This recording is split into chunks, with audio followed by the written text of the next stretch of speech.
welcome back to Game Winning Drive. We got a special episode recording Monday night. We just had to get to it this week, and we got a special guest, Jaime. Welcome, Jaime. Jaime has a live entry. True. Thank you. Thank you for having me. Right on, man. A lot different than Mikey, who does. We had to replace me with somebody that has a live entry. My time on the show is relegated to the time period that I have an entry.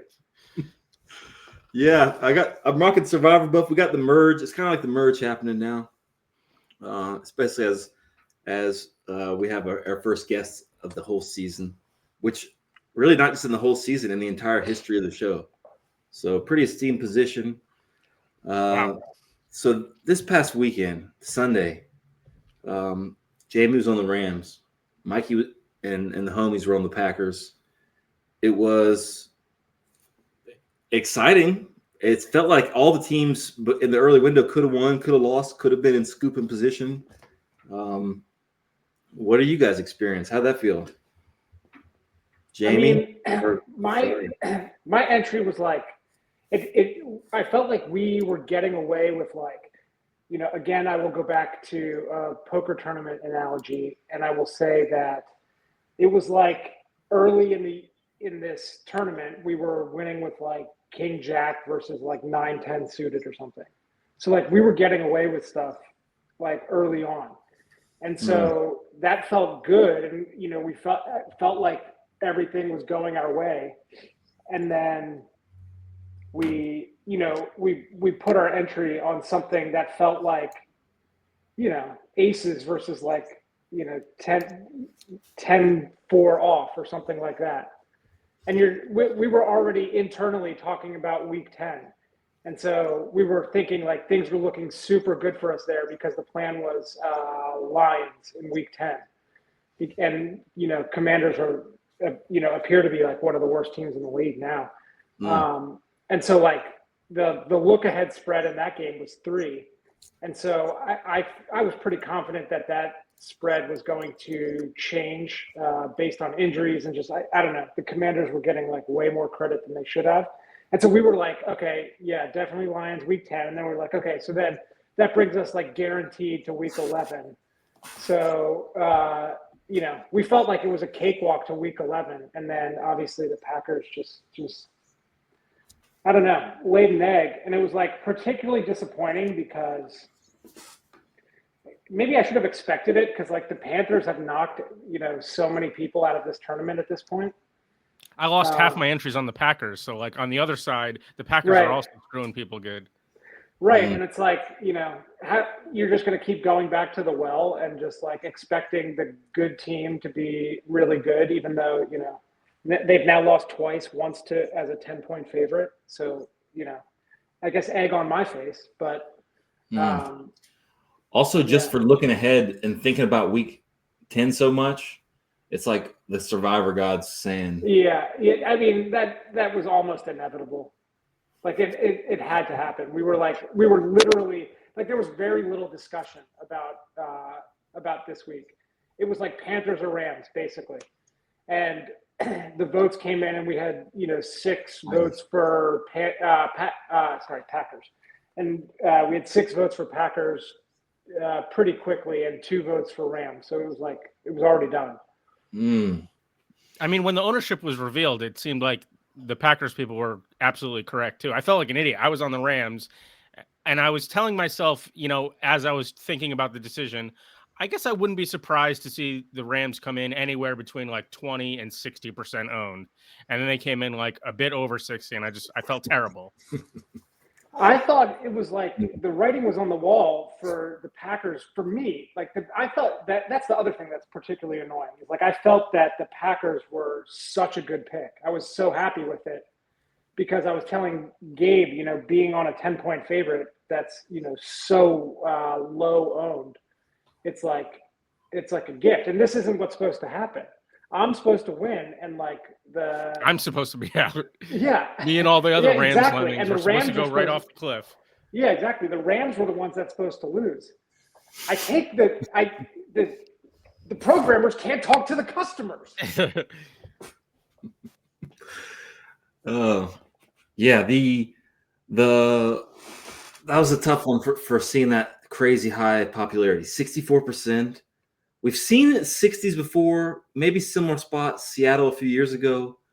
But this one, it felt like everyone had those choices, and the EV, like every choice was plus EV except for the Rams. Like if you're looking at just the short-term EV, it was weighted that highly. Like if it was just a 1 week contest, people down on the Patriots were in better shape than people than the 2 touchdown favorite Rams.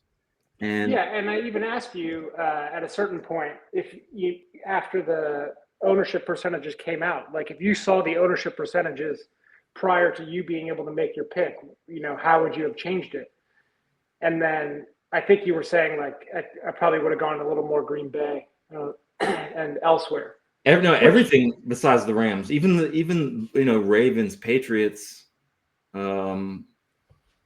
very viable. I think. I don't think maybe Chicago is too low, although that would have been a crazy game to have an entry on. We dodged that. One thing too, kind of interesting about the decision this week.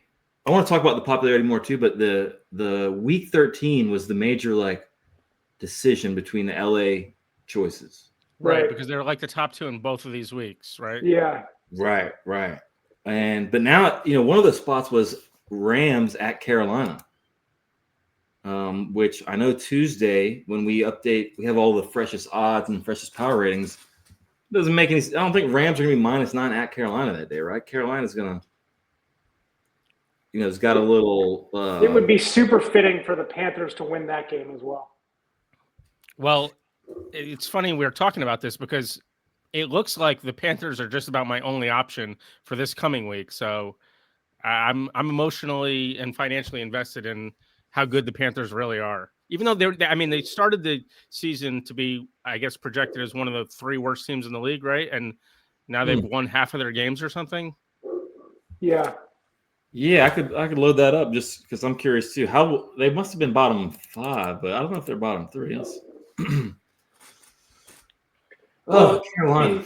The way that it's worked is like, I don't know, like the Commanders now have, were considered at the start of the year to be, at least in contention for a Super Bowl or one of the top teams. And I think they said that since 2015 or something, they're the first team to lose 3 straight games by 21 or more points. So it's like they are really bad. Wow. Oh, I hadn't seen that. It's kind of weird planning these future spots. We have ideas of the power ratings, but some defenses have just let everyone score a touchdown every single play, basically.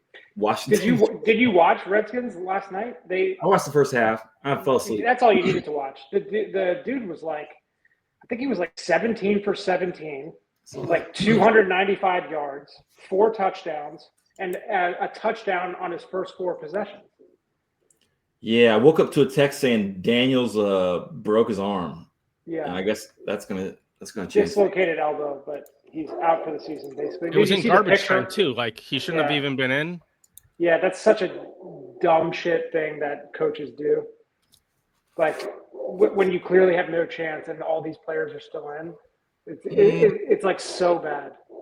Yeah, but they got incentives and stuff. They might all want to play, so I wouldn't put it all on the coach. Although remember a month or so ago when he got his bell rung pretty good, we were saying he was going to have some hard times coaching out the season. I don't know if you remember that. The coach got his bell rung? Yeah. James Daniels ran into him, right? Yeah, he landed on the ground and he got a nice head bounce off the ground. And not to make light of it, but I thought right then he might have had some damage. Also, I feel like I have so few football reads that come in. I got to bring up one, and that's I was saying a couple early episodes how Terry McLaurin, the whole contract situation was because the injury AI models knew his body was in trouble, and that's why the Commanders wouldn't sign all the money up, and they made it a very incentive heavy deal, and now it's coming true. So I'm going to go ahead and assume that was reality there. Did you read about these AI injury models, or was that just wild speculation from you that said that? Kind of both, Jamie. Everything coming from here is going to be wild speculation, but I also know that when it comes to these big money contracts, they're looking at it. Lots of teams, smart teams, are looking at it from lots of angles. Yeah. And I remember hearing stories a year ago about the guy with a baseball injury model, and he sold it to like one team per division in baseball, something like that.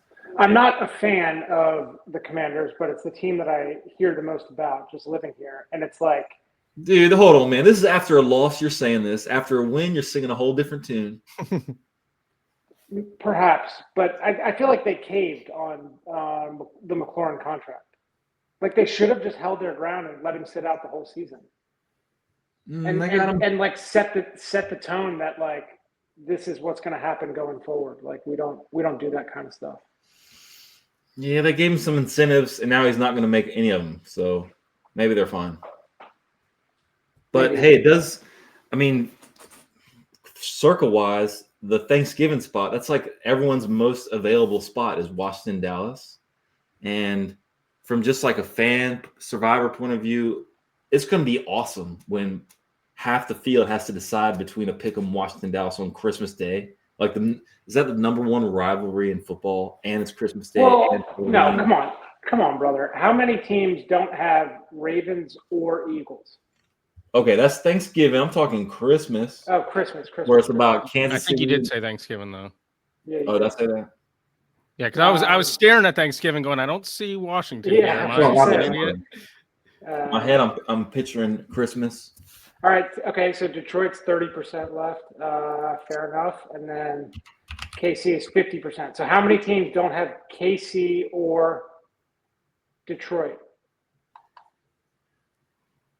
Well, but you also got to worry about not having them by then because KC's got a lot of chances for you to burn them between now and then. Having KC now is not. People aren't going to. If they're this far, then I think I'm planning on it soon. Detroit too. Like people are going to use Detroit a lot. Yeah. And that those weeks leading into Thanksgiving, I think a lot of people justify, burning whoever it takes to get there. Detroit 12 looks like very strong. Week 12. I would have had to burn. We were prepared to burn Detroit this week, but we can't because my entry lost.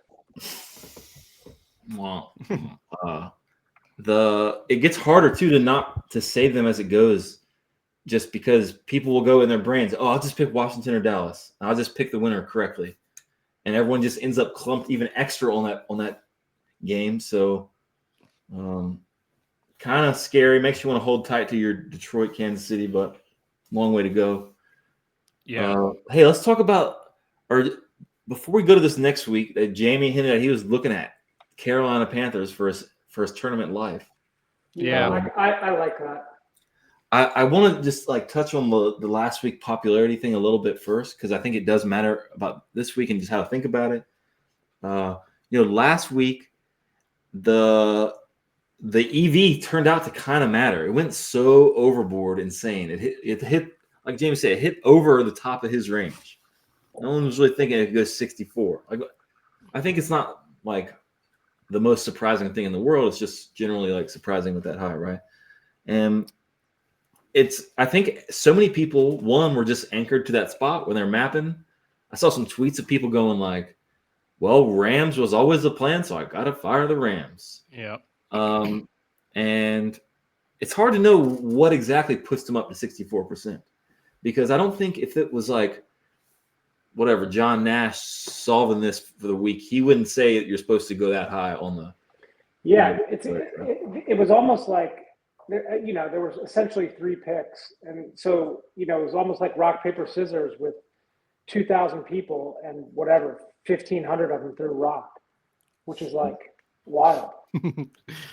It seems like there's a bit of, in these situations where, there's a few viable picks, but one is just like 4% more likely to win or whatever. And you can kind of assume, I don't know, equal ownership or, availability. It's just almost like a game of chicken where you're just going, I'm just going to rely on everybody else to do the sensible thing and not pick this team. And then I'm going to get away with picking the team that's slightly more likely to win. I've definitely done it like 3 times this year. Mhm. That was certainly one of them. And then sometimes it works because enough people aren't as stupid as you, and then other times it doesn't work because everybody is equally stupid, like in this case this week, where everybody piled on the Rams with me. Yeah, that's a good point. I feel like often, I guess it should be almost every week where you never get to get ahead. You never get to use a more rare team at the beginning of the year, or excuse me, to get ahead, you usually have to use the not so winning teams, right? Like the teams with less winning percentage, because that's how you store up the good teams. So presents an interesting problem this week because lots of people are in a jam on week 10, and lots of people are getting down to Carolina and going, well, that's the one. It's higher win percentage than Chicago, so I'll just settle on that one. But Jamie, which teams have you burned? I assume all the big boys. I've burned Seattle, Pittsburgh, the Rams, the Colts, the Packers, the Lions, Broncos, Buffalo, and Baltimore. You've already burned Lions? Yep. I used a lot of good teams. Broncos, Bills. Mikey, I got it on screen. I got it all crossed off on screen. I loaded up the entry. Oh, okay. All right. And you can see, I think there's what's it like? Half the field? Maybe like 30, 40% of the field. You're in some trouble, huh? Yeah, kind of. I feel like I've shoehorned myself into making like all of the fishy picks that everybody's going to be on for the rest of the year, because I've kind of taken out the sort of interesting rare options. I've been kind of looking at my entry based on what are the rarest teams I have left. And based on that metric, it doesn't look great to me. But if I can, just find 1 or 2 weeks to differentiate well, maybe it'll work. Like Arizona is my rarest team. If I can maybe use them week 16 or something, that might be something, but they're not that rare. And that's like the only other time anybody else would use them either. So it's still not going to get me that good of a spot, I don't think. Well, what's cool about this week is obviously Panthers are 98% available. And so like, this is clearly your only week to do it. But like, how many people are going to get to, we're over halfway through, or whatever. This is halfway, and it's like, are you going to stick it in on the Panthers? Which I guess after last week, you're more psyched to do it. But man, I don't know. There's some good Carolina propaganda going around. I don't know if you've seen those coach breakdowns of the what's his name, Derek Brown on the Panthers defensive line. This dude is like, he reminds me of kind of like Jokic, where he's like big and has a bunch of skills you don't think he has because he's so big. So they might get hyped up. There might be a lot of people in Carolina this week. And if you want to go down the list and guess what other teams are to figure out how many end up on Carolina, like, I think they could be number one. Is that crazy? Yeah, I think that's crazy. No, I don't think it's super crazy, but I don't think they can be number one by a lot, because the amount of availability and good options kind of right behind them is significant enough that, like, I mean, I guess I was wrong last week, so maybe it doesn't matter what I'm about to say, but I could see them being like 30%, and then there's a bunch of 20% or something. There's no way they're going to be 50%. I think. Right. I was gonna say, going down the list here, you see like Denver's at the top. Everyone wants to use them Thursday, right? So out of 31, it's probably like 26, 7, 8 use them, maybe 24, but it's still at least 20 something, right? Buffalo, kind of the same thing, maybe only 20%, and then Seattle, maybe they're gonna get some people, maybe it's 15, 20, I don't know, but we're already down to adding those up to 25, 30% left. I already forgot. Well, I also think tonight's going to have an impact on how much like Arizona is going to be a factor in next week. Yeah. Oh, sorry. Never mind. Well, Seattle is playing Arizona, and so like if Arizona comes out and like goes bananas or something and wins by like 20 or something, I think that's going to have an impact on people's willingness to pick Seattle, especially when Week 12 is right around the corner and they have the opportunity to take them against Titans. Yes, Week 12 will be a sweet time to have Seattle. This is a pretty cool week for those with some actual like good team decisions. Yeah, Jamie, you got an interesting decision too, but it's a lot. I mean, I could use Chicago as well, but Chicago at least has like Week 15 where I might be able to use them. Carolina it really seems very now or never. So they get to play. They play the more. Saints again. If Carolina is can get to be an average team because their defense is so good, they can beat up the Saints again. Yeah, but that's actually literally in the same week where Chicago is playing Cleveland and is, right now seemingly a better spot that week by a lot. Yes. At least according to my favorite website, survivoratlas.com. I don't Hey, know. Jamie, I'm glad you brought that up because I too really enjoy using Survivor Atlas. And even though you were I'm saying out of the even after contest, you got knocked out, you still like going to it. Yeah, I use it to like check out the spreads and all sorts of stuff. I was mapping my Survivor pick, but since I'm out of the contest, I no longer have a pick to map. But I still use the site quite a bit, so I think that's super cool. Hey, great stuff, guys. And Mikey, even though you're out, you can still play along as if you're in on the map. And so it's funny you bring that up because one thing that I talked about with the homies that were in on the pick with me is that we were gonna do a bit where we just pretend Green Bay won and still vote each week and make our picks. And so we have Detroit this week, just so you know. It's too painful if it actually works out though with all the. I know if we run the table, we go 19-1 or whatever. I know. Yes. Hey, just popped in my head about that game yesterday and just the experience of it and comparing it to the Cincinnati second loss the week before or the Atlanta just absolute beat down the week before. And it was a grind. You were live the whole time, even up until the last play. It's true. You had the wind out. You had outs that the wind was going to save you on that play. So that game, it was I wasn't watching it on TV. I was following it on whatever, on text or whatever. And what's funny is I kind of felt like it was over once they were down, and then they score, and I'm like, oh man. I was like, just go for two. Let's just end this here. And of course they didn't. And then they go down and it was just. And then I saw I didn't. They were like, okay, in the text box they were like, okay, attempting a field goal or whatever. And I was like, oh God, please put it at 57 yards or more. And then they posted it and it was I forget what it was. It was 38 yards. And I was like, well, that's it. No, okay, you had more outs than you realized, man, because the wind. They're looking at the flags blowing all game, which way it's going, talking about they're not going for this because it was too windy. So as someone, my sister had her last entry on the Packers. So I was cheering for the Packers, and it felt like we had something to hold on to for a few seconds there on the win, but wasn't meant to be. It almost was their first weather game of the Survivor season where weather felt like it might influence the outcome, but it didn't. Not for your sake, at least. Yeah, but I mean, it's still cool that I can use Survivor Atlas. Yeah, and hey, there's no shame in how you went out, man. You went out. That's the way you want to go out. Just being on a sweet spot, and they were the same size favorite as Rams, right? The win percentage was pretty close.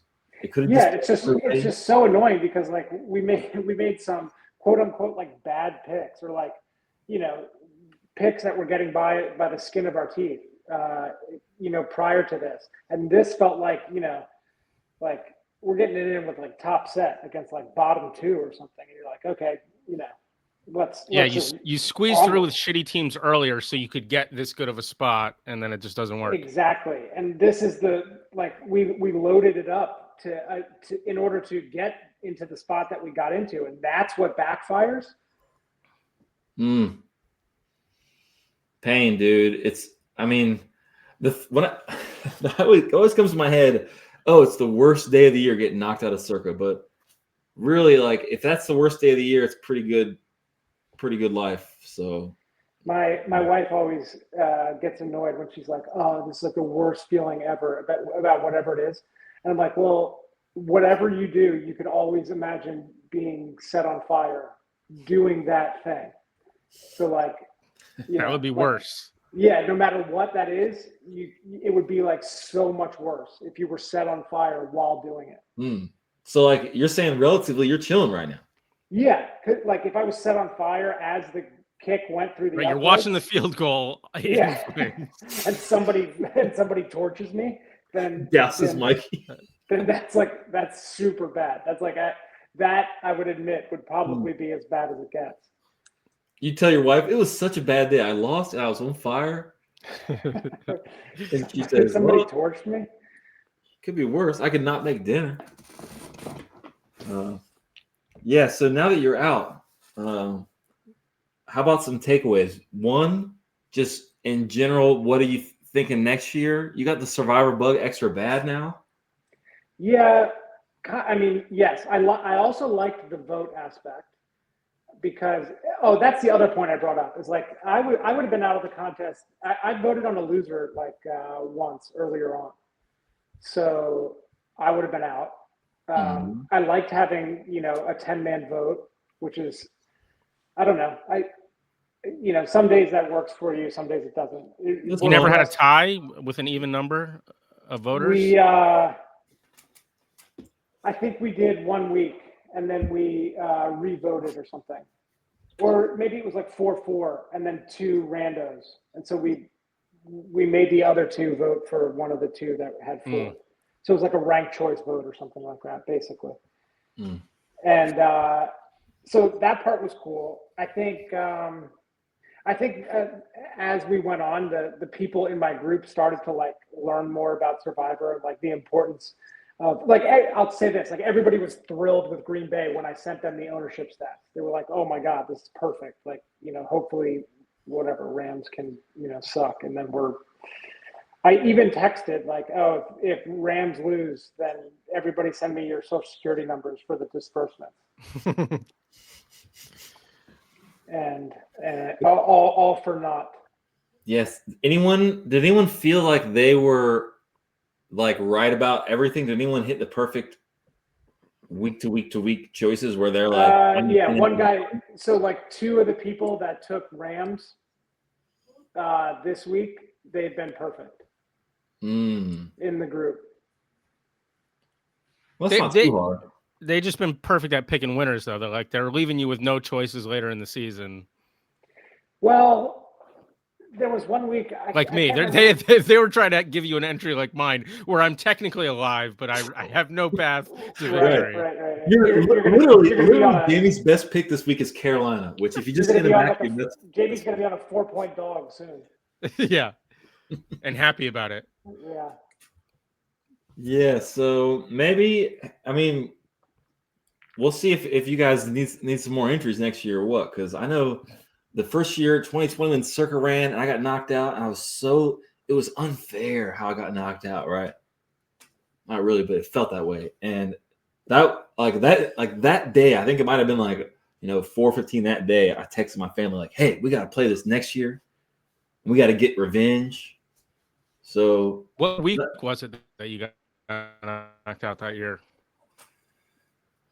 Well, I remember my Survivor dreams ended week 15 that year with the Jets beating the Rams as 17-point dogs. But I think I got knocked out of Circa the week before that, and that was some other pools. But I got knocked out of nitrogen pools on that. Moral of the story, though, I wanted to say revenge is what filled my heart when I came back to win it the following year, 2021. So let that inspire you guys. Revenge. Even on the just thinking out loud right now, if we were to get more entries next year, I'm thinking about how we would do it. We would have to take a vote for each entry, I think. Dude, it's a poker game, right? So you should instead of splash pots, whoever wins this pot gets to make the pick. People would just shove.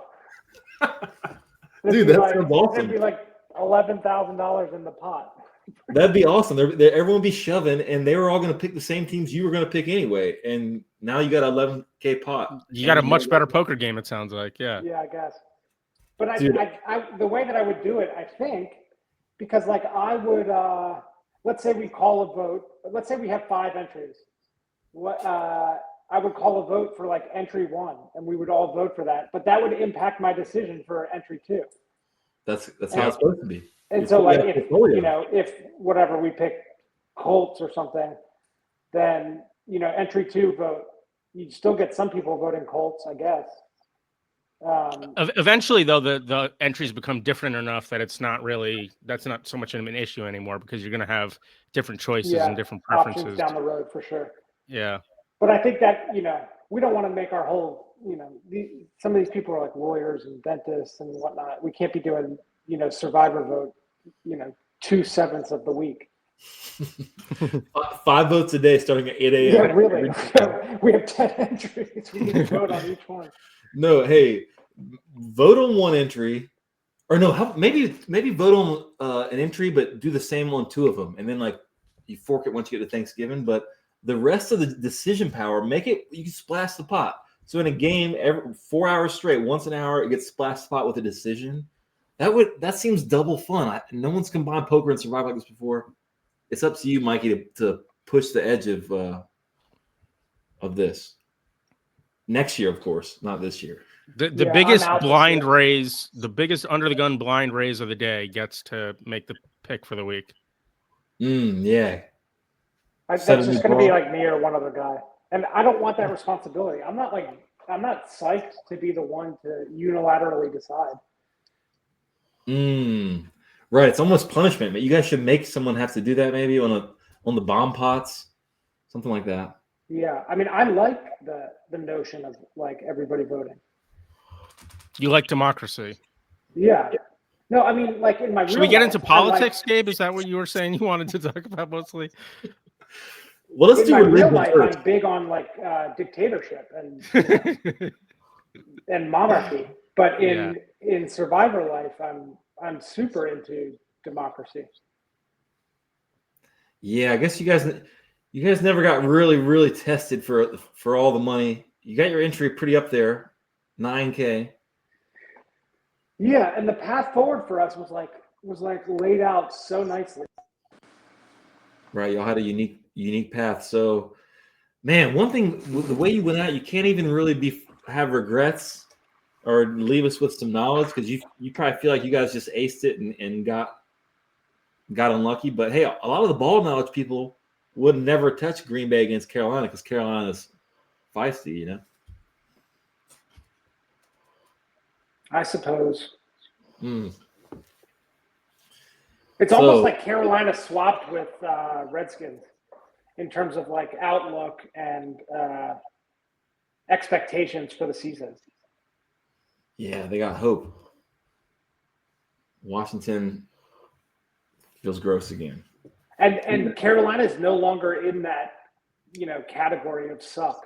It's like it's like Raiders for sure, Saints for sure, and then are the Dolphins in there? I don't know. I mean, they absolutely hammer timed the Falcons by 35 points. So they clearly have it in them to do that. I don't think the Saints or the Raiders have the ability to do that.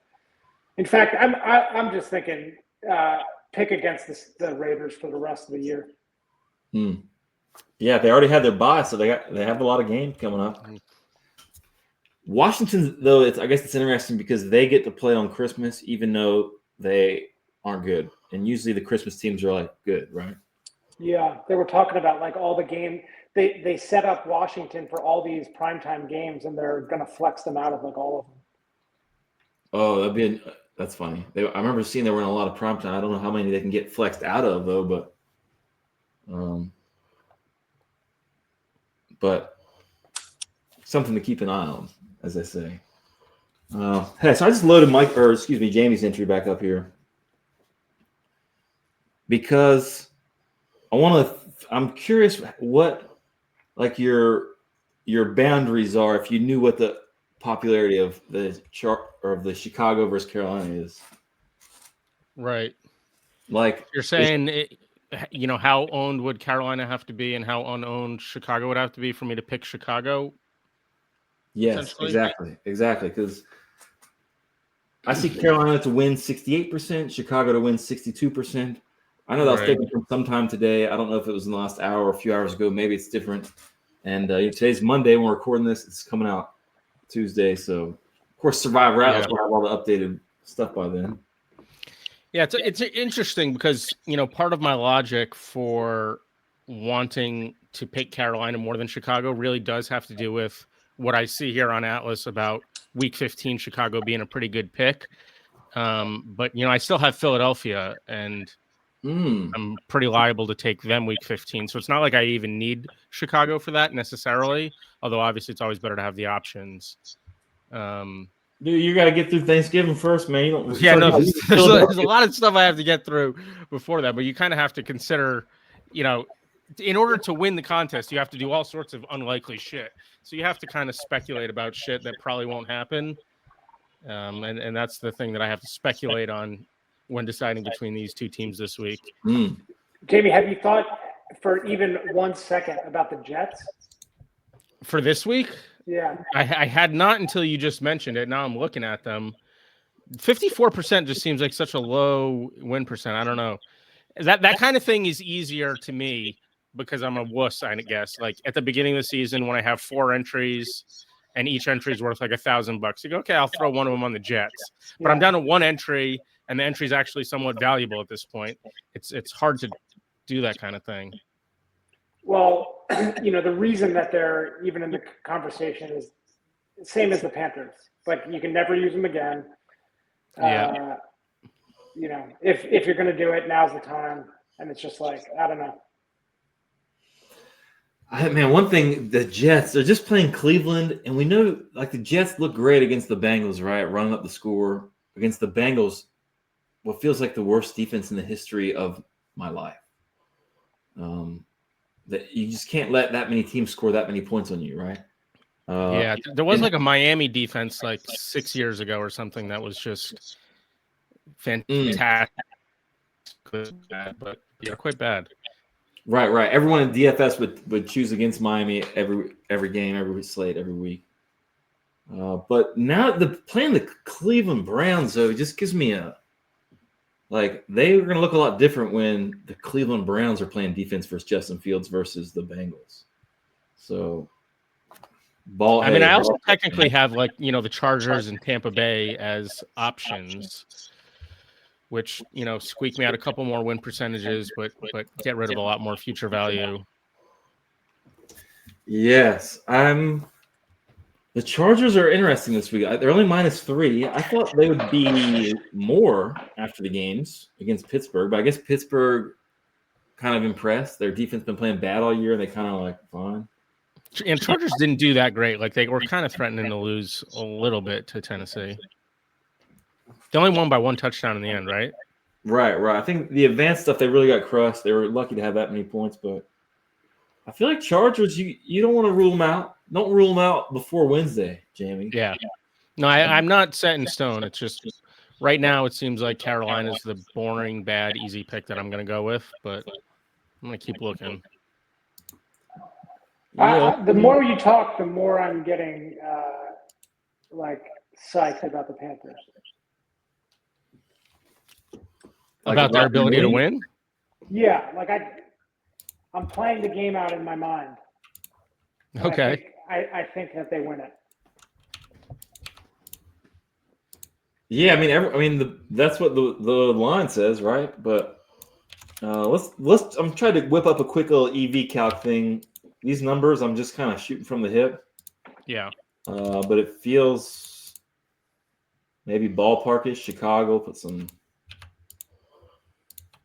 Chargers. So you're already going to be up against it because of the big favorites out there, right? Because you don't have Denver, Buffalo. Those people get to eat, or maybe a little people in Carolina. But man, look at this. If Carolina's 30 and Chicago's 5, it's a pretty big difference. I would think that would just be bad if you knew that and took Carolina still. Right, but I don't know. Is Carolina being 6 times as owned as Chicago? Is that what we're going to see in reality, or no? Well, I just lowered it, and And I now they're think, almost identical. I think Carolina will be over 6 times owned versus Chicago. If Man. that's the question, I think that the answer to that is yes. All right, so but put in the Jets as like 0% owned. What happens if I pick them? like you're on Jets Island. Yeah. Jets Island's not bad, but it only takes like another person to join your island before it gets sketchy, right? Or it starts pulling. Over under on Jets picks this week. I have over 1. Yeah, that sounds right. I would think very likely over 1. People love getting a favorite that has 0 future value. Yeah. So there'll just be some people in the field getting weird. Maybe Jaime. And another thing, since you don't have the Thursday night, the field will be different Friday morning, right? Here's a theory. I'm looking at the availability, right? And Panthers are 98%. So there's 2% of people out there that have played Panthers already. Those 2% are the type of cat that's going to be on the Jets. Yeah, all right. You're talking about these entries right here. They've all used Carolina at some point. There's 21 entries I have. Those are the people that are going to get super frisky, super hard on for the Jets here. Yeah, not me. I think I'm staying away from that one. There's lots of good entries. I don't know if you guys have been clicking through this thing, but it's like you try all season to make good entries, and you see people with better entries, and it's also fun to dig and find the ones where people have just burned every good team. And I think there might be I look in the mirror and I see it. Man in the mirror. Yeah. Jamie sorts by point spread and fires it at the top of the list. I did actually I'm not sure, is it under manifest maybe, where you can search the entries based on what their total future value is basically on their available teams. Oh, and I was like 190 spots from the worst entry in the tournament going into the week. Oh, interesting. In here you had a big positive number. Yeah. Yeah, look at this entry at the top right here. Like, it just Big Vince keeps that entry going. We've been looking at that entry as one of the incredible ones since week 4. And they're keeping it up. And they just, Saints, bang, bang, bang. Exciting for them. But hey, exciting for us too. Now, this is a good week to have a decision on.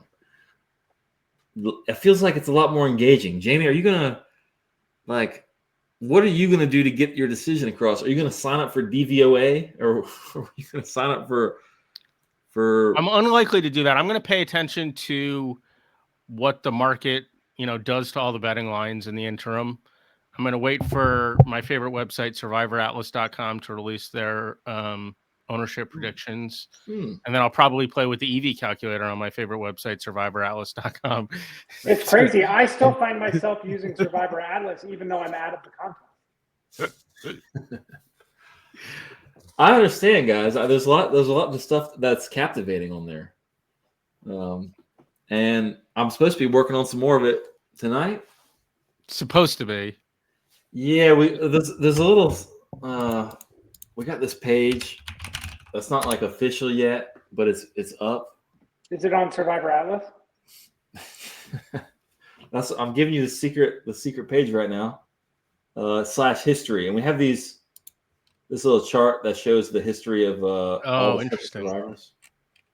And you can see we're kind of right in the middle of the pack. I mean, if I change the shape of this.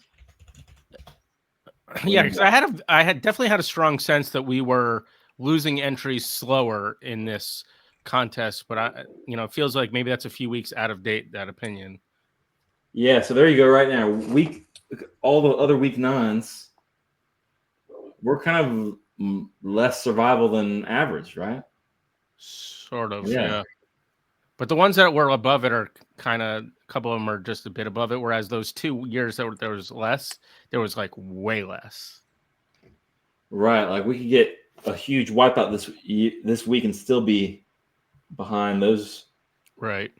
Gabe, how many people were in the contest last year at this date versus today? So 1% of 14K. This was last year? Yep. 2024, week 9, 1.1%. You seeing it? And how many currently? Now it's like 1,700, 1,800. Oh, so it's a huge difference. Well, the percentage is right there on screen. I know, but it's super small on my camera. Oh, okay. I have it on my own browser. I'm looking at it. Oh, so Yeah. okay, we have 10%. So it's an order of magnitude difference. Yeah, man. Holy cow. But it's never smooth, right? There's always like the big disjointed weeks of wreckage. Yeah. And we've had a couple of them, but still live to tell the tale. I'm gonna try to be on different teams than you this week, Jamie. That way one of us can get through, man. Okay. Jets, Cleveland, dude. One of us will have a good entry if we just go opposites on that. It is. How much have you talked about on this show about the difference between having an entry like us normal people, Mikey and I, members of the proletariat, have, and then you with your hedge fund and dozens of entries where you get to, you get to pick your ownership percentage. We just have to pick a team and pray for the best. Well, it is weird. Like, my family, we've been playing together for a while, and there's like, it is funny how decisions get made, and it is some of the plays were like, oh, we're doing this because we have 10 entries or 20 entries, whatever we want. Like protection or kind of insurance. We pick a team maybe we wouldn't if we only had a few entries. Yeah. But can we see on the website easily how many entries there are or like players that have exactly one entry, even though that's not necessarily, reflecting reality because people could be under multiple names? Yes. You want to see their names or just accounts for all that stuff? Just accounts, please. I don't want you to read off all 700 names. You see this? Oops.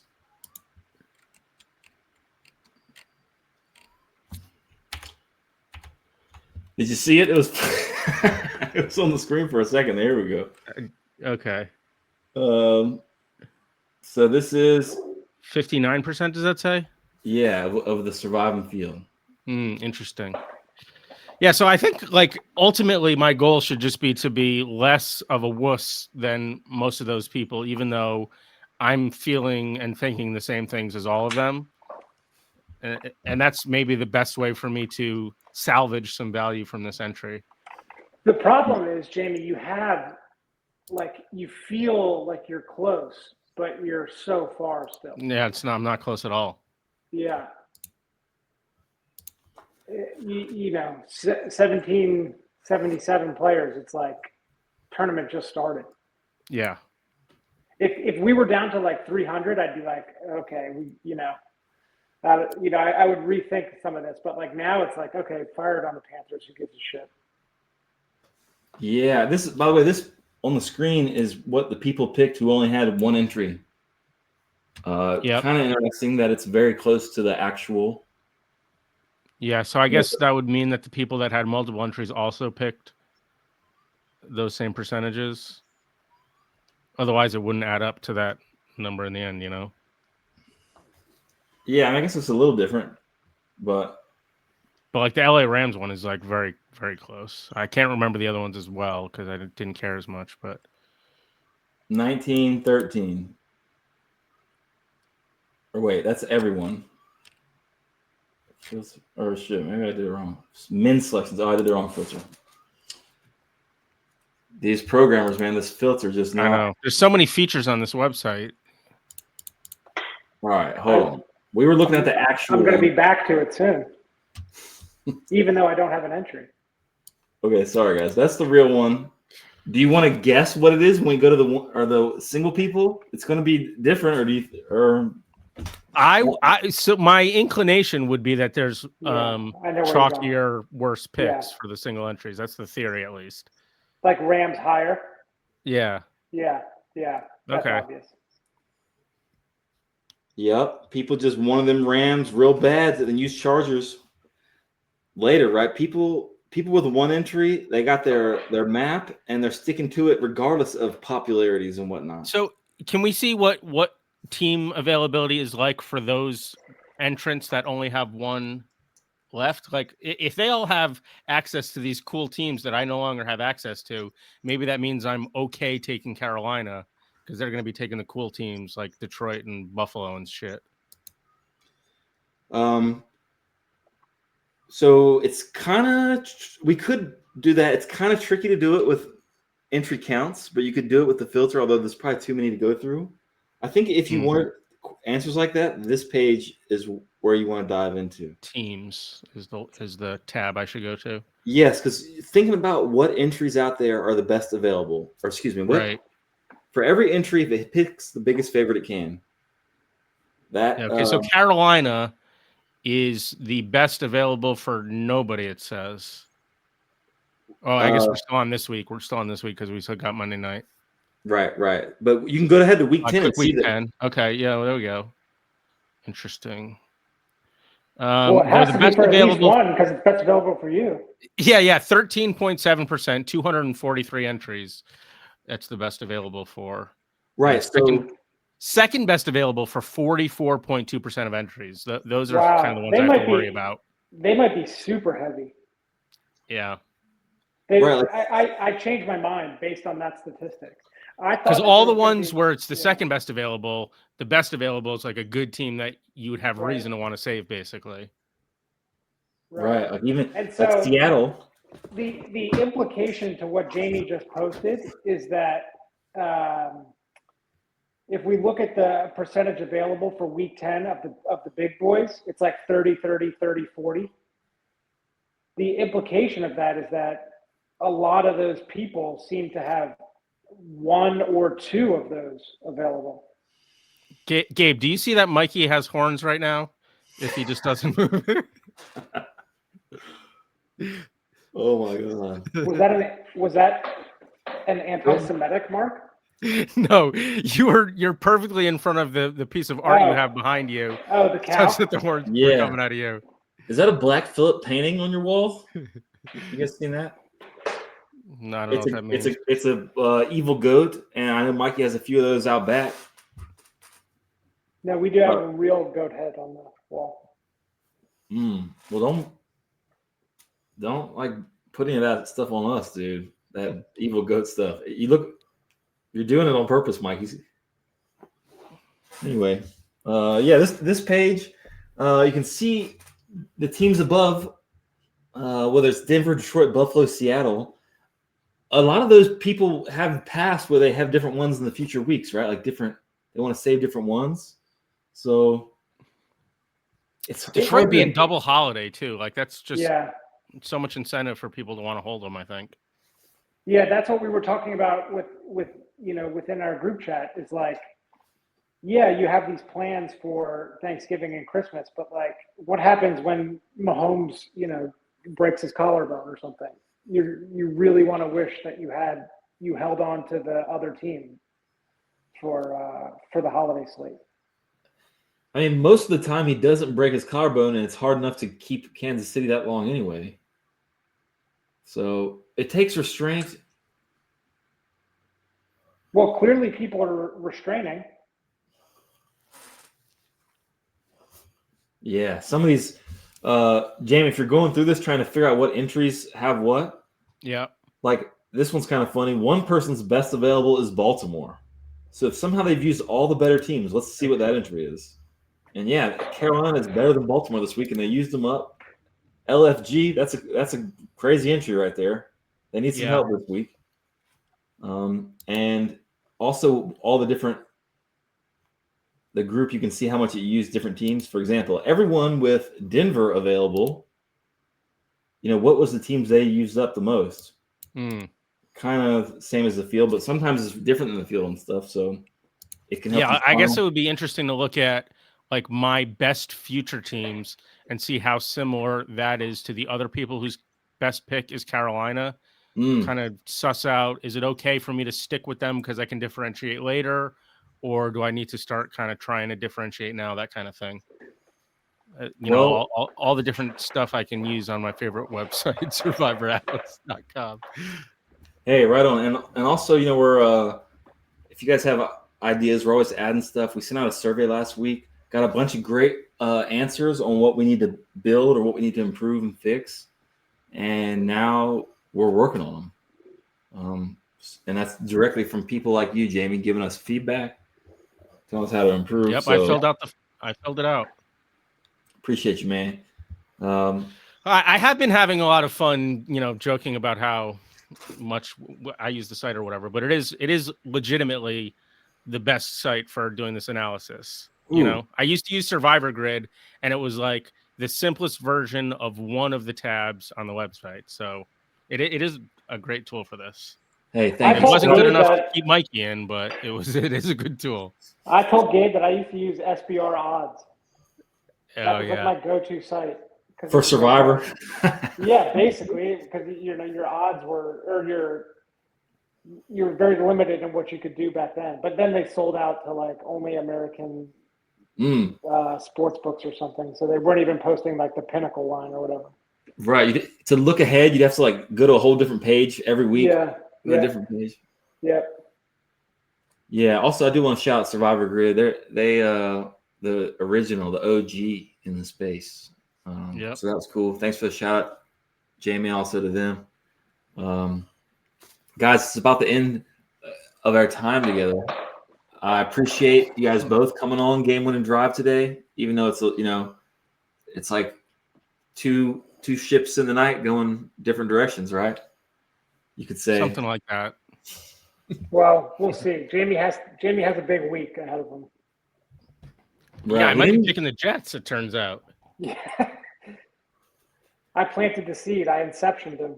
Yeah, and then actually, no, but go into that the teams tab and seeing how common it is for Carolina to be the second best pick. That's scary. Right. Hey, okay. So thinking about that exact thing and then going down to Chargers where no one's forced to take them. And everyone's going to be like, why would I do that? I'm using Chargers in a few weeks. Chargers might be a way to get a bunch of EV back. Chargers is kind of like the Packers of this past week. But much less likely to win. The Packers, you could at least feel safe. Chargers is maybe a good pick, but it doesn't feel as safe as Green Bay felt. Yeah. And people like that safety feeling. Right. And the Chargers, like they might get picked single-digit entries, right? Might be 5 entries on them just because everyone's going week 9 or week 13. I have to have them. Yeah. Well, not only that, they would take one of the bigger boys if they have them available, or if they want to dip down, why not just dip a little bit further? You go to Carolina or Chicago. Go Carolina, yeah. Well, because I'm saying if you're reaching down to Carolina, reaching past them to take a better team at a smaller favorite, like it looks dumb and no one would do it, but it creates a real profitable like value situation. Right. Potentially. Because the thing that most people would do if they're skipping past the very likely to win teams would be, I'm going to pick the team that's more likely to win than the Chargers and has less future value. Also, we didn't really talk about Denver today. I feel like it should be 80+% of people with them will just slam them in there. If you're trying to save Denver for later on the year, that's like real sneaky, kind of maybe unnecessary, maybe a little too fancy. So I don't think we'll be talking about that much on Thursday at Survivor Tailgate. Maybe you guys pop in like we do every Thursday, 7 o'clock Eastern, 4 p.m. Vegas time. And that's all I have to say today, guys. Well, thanks for having me. Okay. Enjoy the game tonight. Real quick, we got to get ESPN, right? We got to subscribe. Yeah, I actually will not be enjoying the game tonight, seemingly, because I'm a YouTube TV guy, and Disney and Google are beefing right now. Dude, you gotta pick a side, man. This routinely has happened on YouTube TV, and then I get emails from both companies going like, "Please urge the other side to come to their fucking senses," and it's rather annoying. Yeah, too bad you can't start the bidding war. You know, that's how it should be. I'm powerless. Well, you always got Survivor Atlas, Jamie, as you mentioned. All right, thanks, guys. Later. Bye.